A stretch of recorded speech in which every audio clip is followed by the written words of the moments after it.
irmãos da Paraíba e de todas as outras regiões que, acompanhando o nascer do sol primeiro, vem ao Congresso Espírita que abre o ano de 2019, como tem aberto as atividades espíritas do país. Aqui o sol nasce primeiro e o Espiritismo levanta mais cedo. Queria agradecer também, agradecer a família Lima, mas não são os músicos não, é Marco Lima e Kátia, essa família querida e todos os agregados que há muitos anos nos recebem com imenso carinho. Eu me recordo da década de 70, dos dourados anos da década de 70, quando as crianças tinham férias em julho. Férias de 30 dias. Então, a vida havia me proporcionado uma experiência riquíssima e vastíssima, uma experiência de deslocamento e variedade, porque eu tive a oportunidade de morar com várias famílias. Mas quando chegava julho, era uma época especial, porque eu ia para a casa de uma tia. Bom, na verdade não era uma casa e também não era uma tia. Era uma tia-avó, a irmã da minha avó, que eu gostava de chamar de tia Maria. E a casa era um casarão de uma pequena fazenda que plantava café. Era engraçado porque no imaginário de uma criança de 7 anos, eu enxergava todas aquelas coisas do mundo das pessoas grandes, do mundo dos adultos, enxergava com olhos coloridos, com a imaginação, a fantasia, o encanto da criança.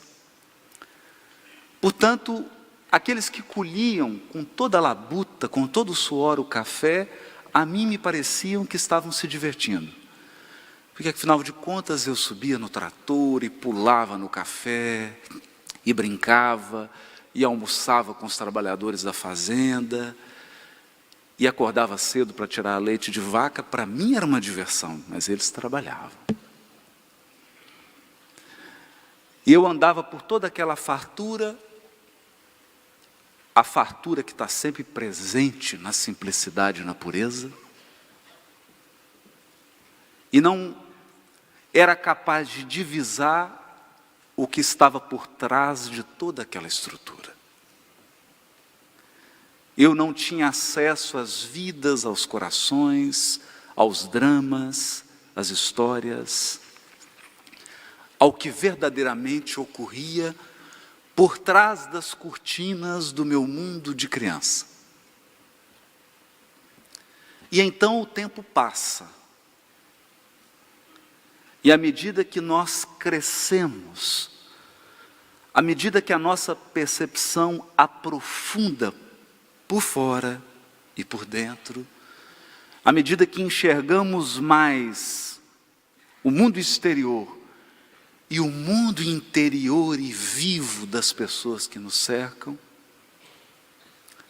eu fui também amadurecendo, chorando e sorrindo, e entrando em contato com os sorrisos e as lágrimas daqueles que fizeram parte da minha história.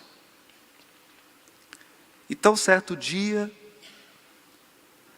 talvez porque eu li Carlos Drummond de Andrade excessivamente, e talvez aquilo tenha afetado a minha cabeça, eu fiquei pensando nesse contraste do mundo da criança, que é real e que existe, e que pode ser visto, basta que você mude o foco, basta que você troque a lente, a grande angular, e o mundo também que é real, que é o mundo do adulto, que é o mundo da luta, do trabalho, do sacrifício. Duas realidades que coexistem Então eu escrevi esse pequeno poema que na verdade não tem nem título. Acordar a memória nos sonhos de menino, lavouras exuberantes, escassas palavras. Aprendi a brincar sozinho no burburinho das gentes, tão singular abandono.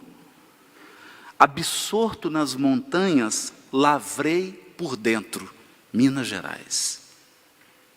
Pedra, fogão e lenha.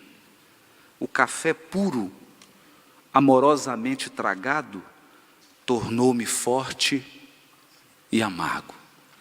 Chocolate. Meu deleite são dissonâncias, curvas e reentrâncias do Vale do Jequitinhonha, rumo às serras do sul.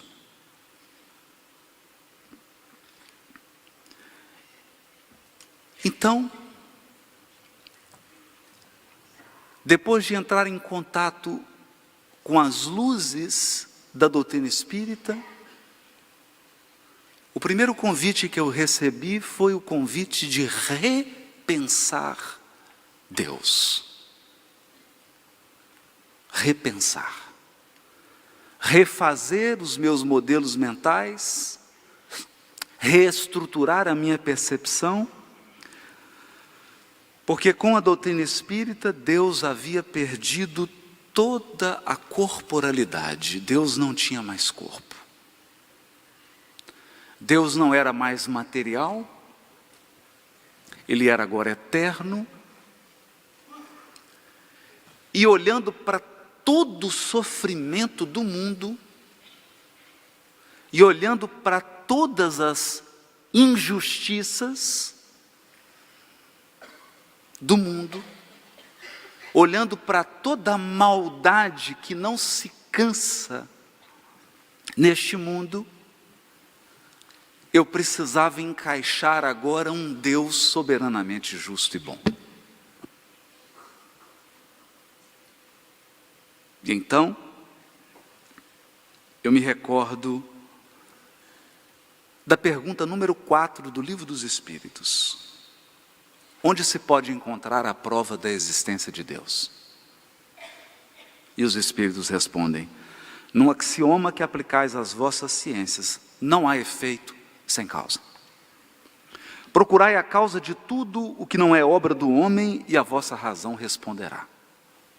Essa pergunta então me tocou, porque eu me lembrei da fazenda. E me lembrei daquele caos de uma pessoa que perguntou para um caipira que cuidava de uma lavoura, falou: essa terra aqui dá macaxeira? Ele: dá não, senhor. Dá café? Dá não, senhor. Mas essa terra aqui não dá alface, não dá tomate? Dá não, senhor. Meu amigo, nada que plantar nessa terra dá, se plantar dá. É o senso comum nos dizendo que as coisas não acontecem do nada.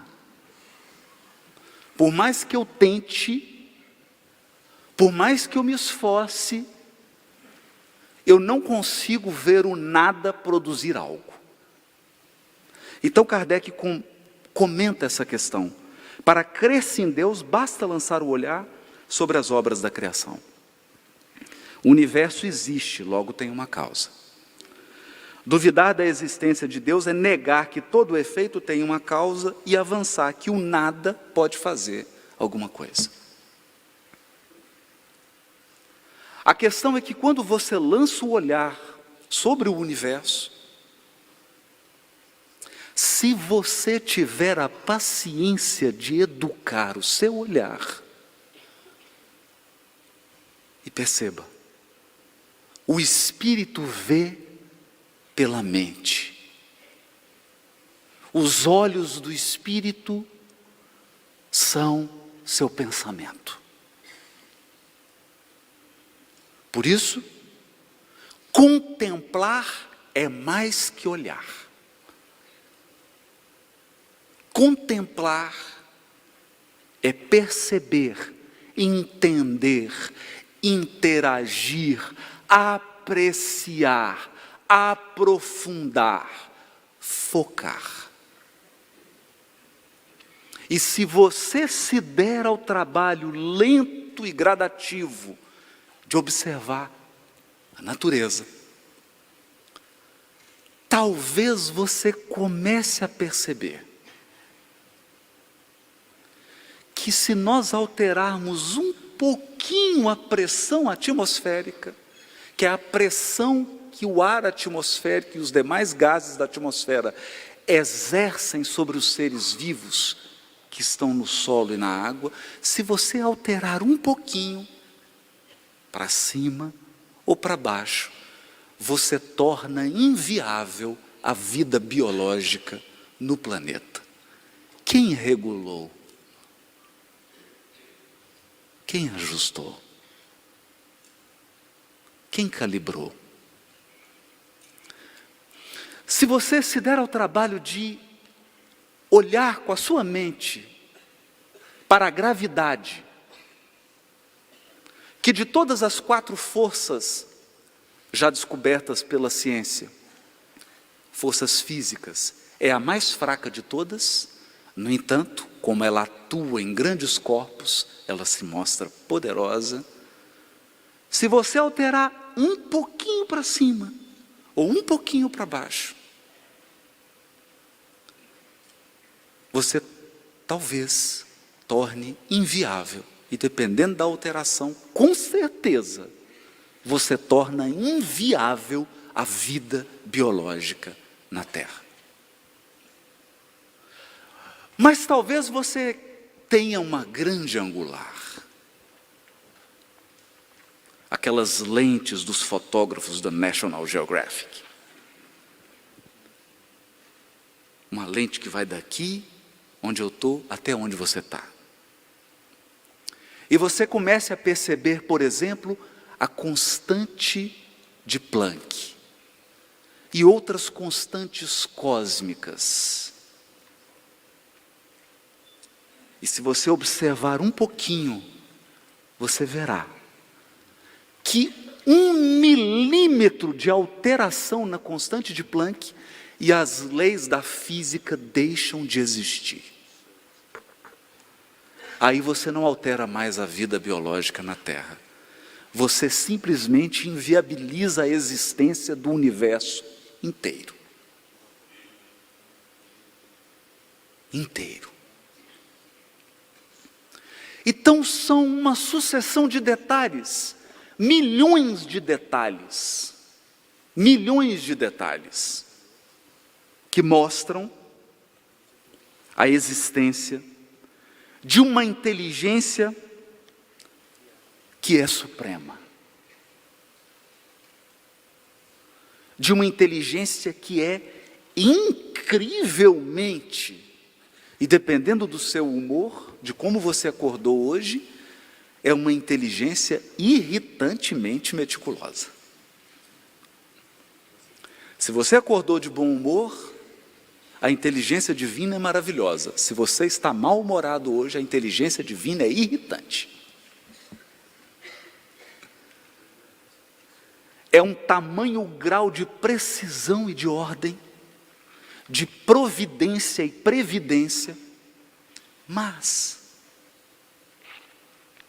será que apenas olhando com a sua mente e raciocinando? Será que apenas usando essas suas faculdades cognitivas, a sua inteligência, os seus sentidos, você pode ver o autor da obra?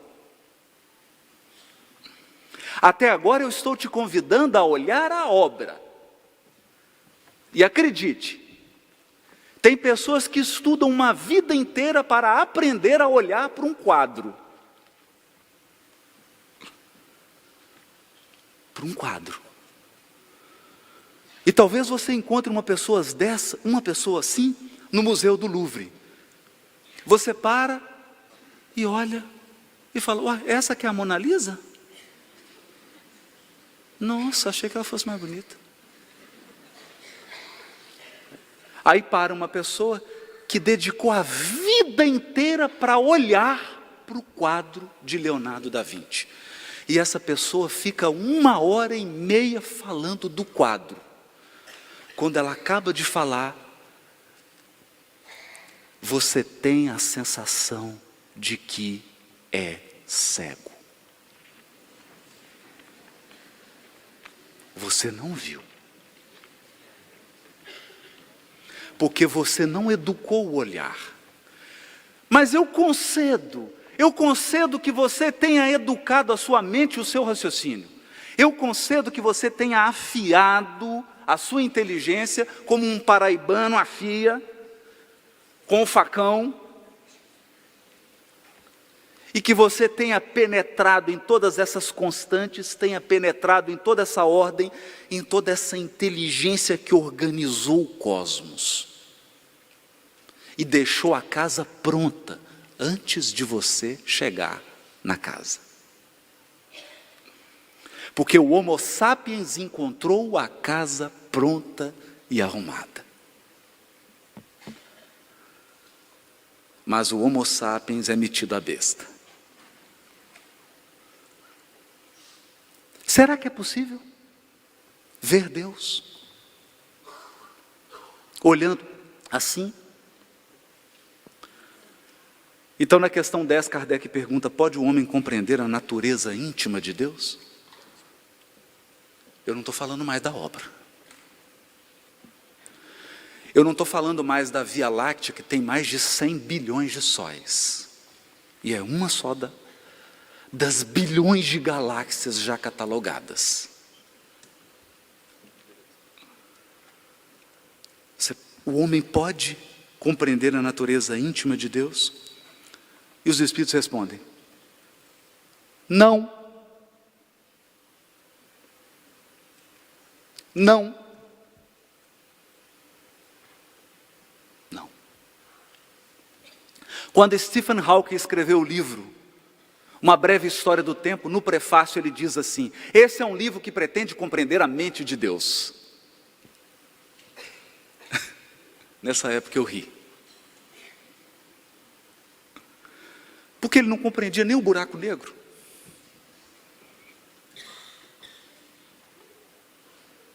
Nós não compreendemos ainda nem as leis, que dirá a mente de quem as fez. Não. Falta-lhe para isso o sentido. Então significa que para compreender a essência de Deus não bastam seus 5 sentidos. Eu poderia passar o congresso inteiro falando em metáforas: veja Deus, ouça Deus, toque Deus, sinta o gosto de Deus. Mas a má notícia é que os seus 5 sentidos não te ajudam em nada. Nada, nada, nada, nada.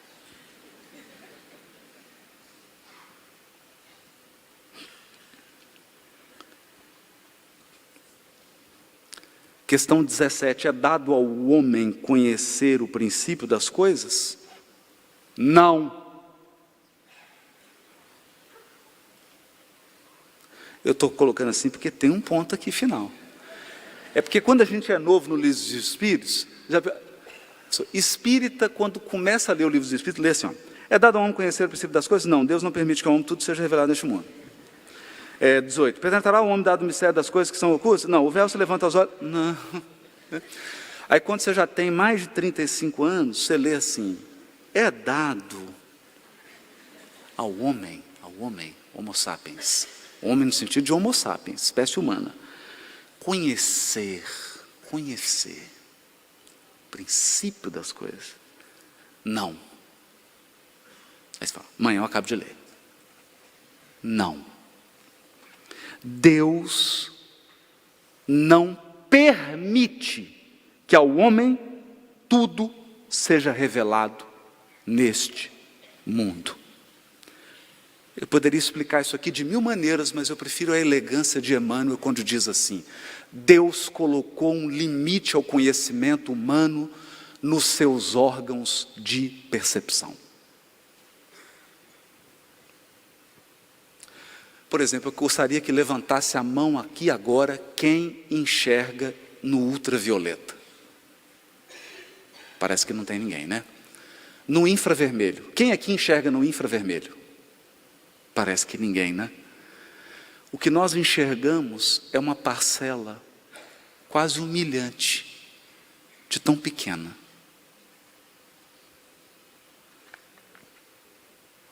Nós escutamos uma frequência. A maioria de nós não é capaz de escutar um pouco mais agudo do que a tecla mais aguda do piano. Então Deus colocou um limite à percepção do ser humano. Esse limite é providencial. É um limite do encarnado.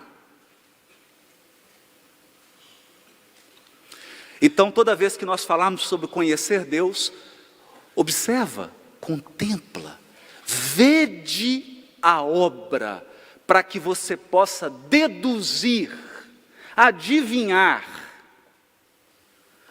lançar, propor. O que seria Deus? A partir da obra, o que você conclui? Kardec fez isso, por isso escreveu o livro A Gênese. A Gênese é uma tentativa de olhar para o cosmos para deduzir o que é possível conhecer de Deus. E então, questão 244, os espíritos veem Deus, espíritos, eu não estou falando encarnado. Os espíritos veem Deus? A resposta é: somente os espíritos superiores o veem e compreendem.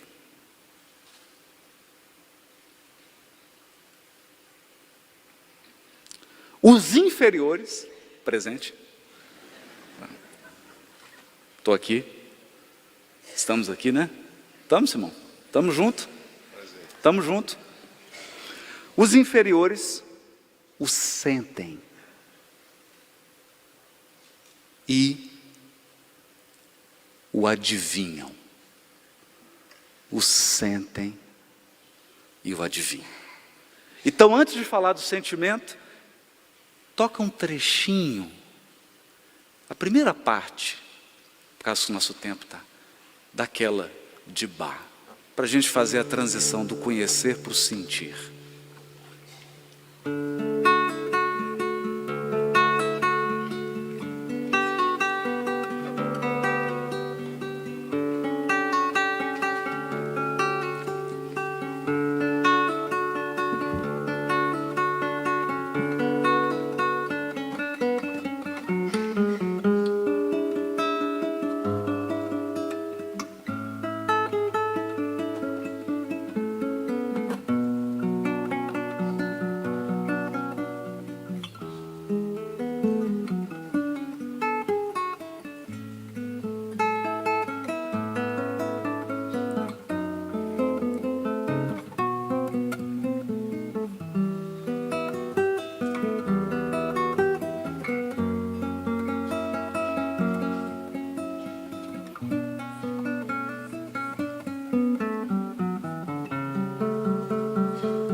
Como já bem pontuou o nosso querido amigo Cosme Massi, Kardec, ao classificar os espíritos pelo grau evolutivo, ora usa uma escala tríplice, ora uma escala dupla.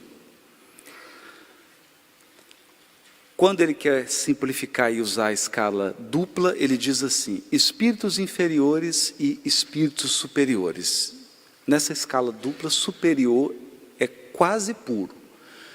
Então, o que eu vou falar daqui para frente é para os espíritos inferiores. Se tiver algum espírito puro na plateia, por favor, fica livre para usar o WhatsApp, o Facebook e o Instagram. Porque não vai se aplicar a você.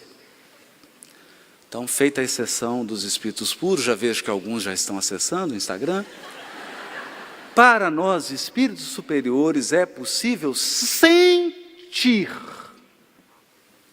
e adivinhar Deus. Adivinhar. Aqui tem dois aspectos, porque sentir é quando Deus se manifesta dentro de você. Adivinhar é quando, pelas circunstâncias e pelas pessoas que cruzam o seu destino, Deus se revela. E aí você precisa adivinhar por quê? Porque Deus é sutil e adora brincar de esconde-esconde. Então surge uma circunstância aqui, e outra amanhã, e outra mês que vem, e você precisa cuidadosamente juntar as pecinhas para deduzir que foi Deus. Foi Ele. Então, se você está esperando que Deus chegue através das circunstâncias, como o nosso saudoso Chacrinha, perca suas esperanças. Deus não se mostra assim tão fácil.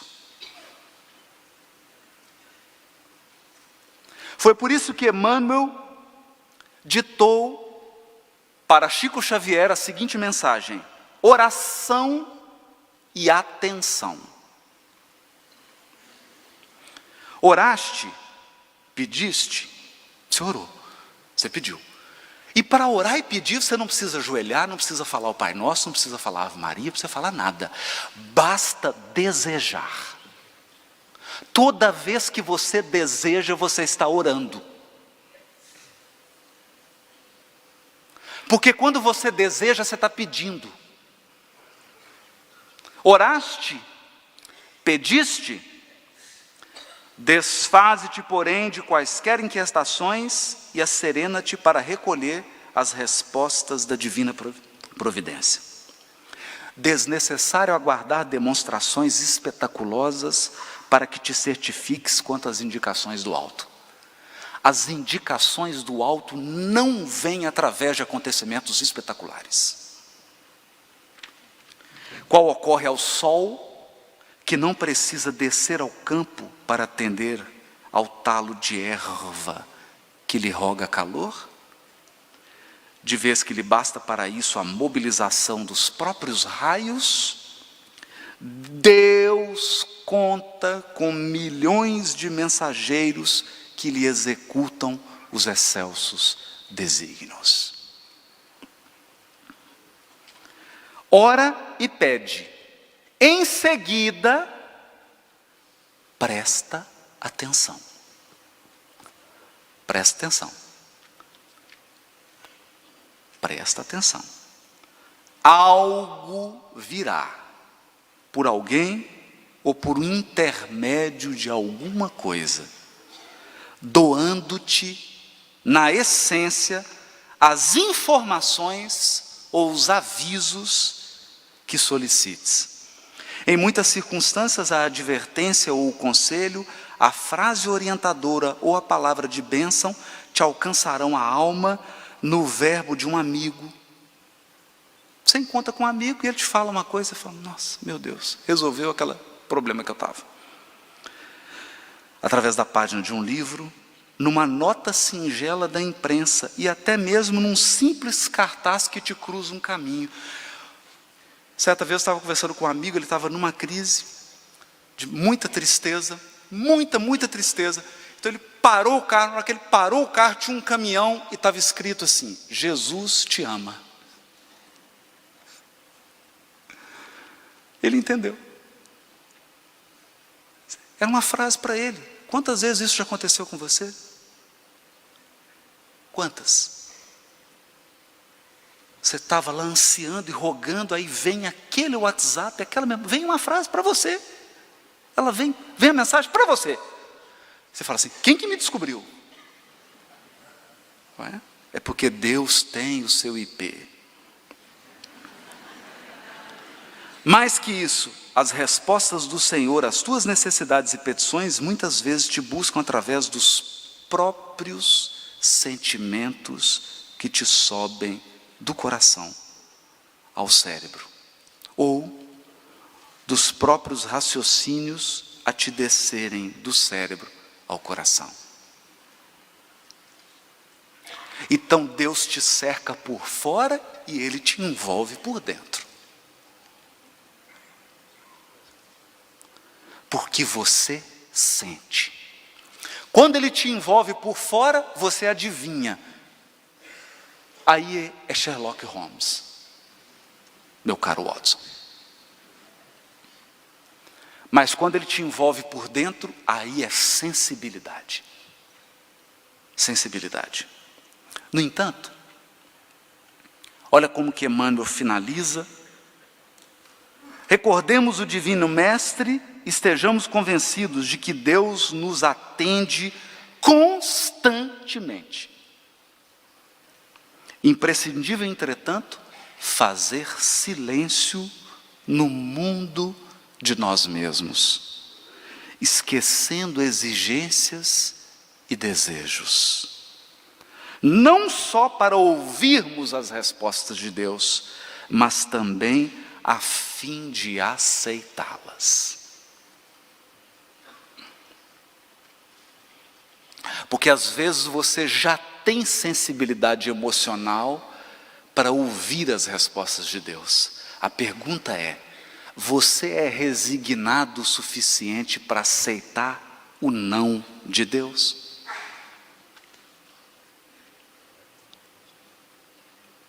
Você tem compreensão suficiente para aceitar o teor da resposta? Reconhecendo que as respostas do alto são sempre em nosso favor. Às vezes, conquanto às vezes, de momento, pareçam contra nós.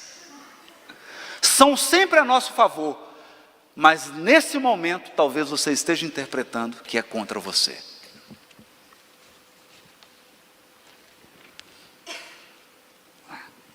Então, eu termino trazendo um aspecto interessante. Há uma poesia do Casimiro Cunha, chamada Carta de Natal. Está no livro Antologia Mediúnica de Natal. Eu vou ler 3 versos e depois encerro com uma de Maria Dolores. Sofres? Sofres? Você está sofrendo? Espera e confia. Não te furtes de lembrar que somente a dor do mundo nos pode regenerar. O mundo está cheio de injustiça, mas acredite, não há nenhum injustiçado. Somente a dor do mundo nos pode regenerar. Foste traído? Você foi traído? Perdoa. Esquece o mal pelo bem. Deus é a suprema justiça. Não deves julgar ninguém. Não coloque a toga de Deus em você. Não faça isso. É um fardo muito pesado. Esperas bens neste mundo? Acalma o teu coração. Às vezes, ao fim da estrada, há fel e desilusão.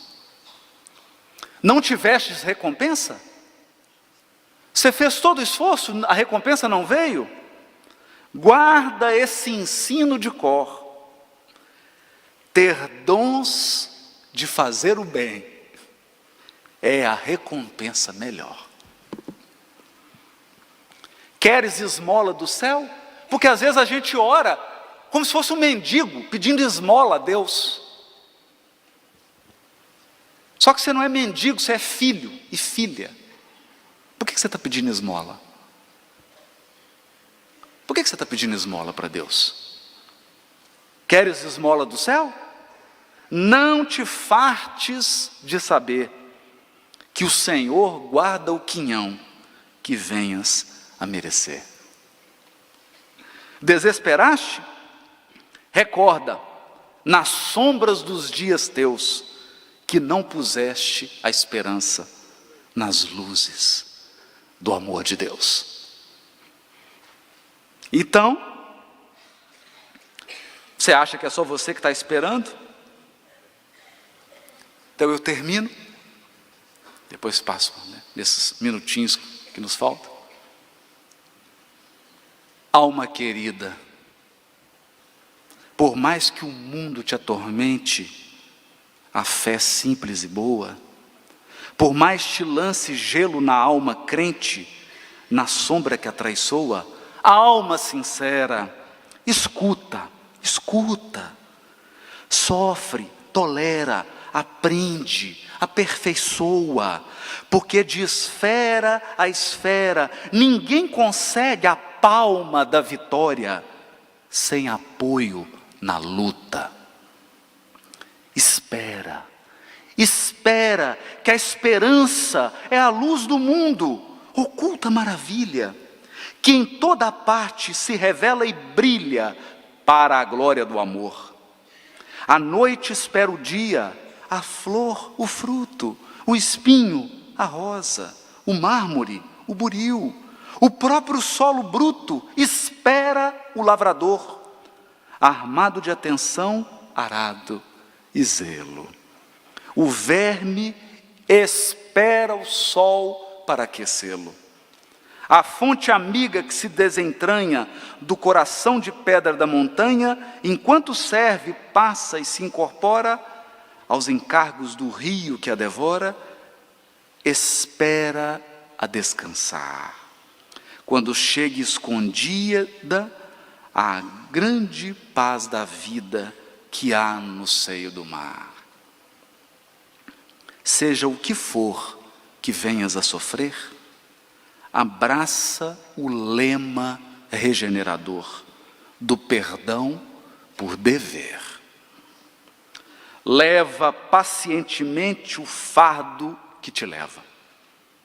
Entre o rugir do vento e o praguejar da treva, abençoa em caminho os açoites da angústia em torvo redemoinho, onde não possas, ó coração, onde não possas abençoar, segue sem parar, amando, restaurando, redimindo, edificando em suma. Não te revoltes contra coisa alguma, ao vir a tarde mansa, na doce quietação crepuscular, quando a graça do corpo tomba e finda, verás como foi alta, como foi nobre, como foi linda a ventura de esperar. E enquanto a noite avança para dar-te visões de uma alvorada nova, nas asas da esperança, bendirás a amargura, a dor e a prova, agradecendo à terra a bênção de entendê-las, de entender. Subirás para o ninho da luz nas estâncias da paz, que te aguarda, tecido em radiações de estrelas. Aí então, compreenderás que além do mais além, no coração da altura, Deus trabalha, Deus sonha, Deus procura, Deus espera também, principalmente por você. Muito obrigado.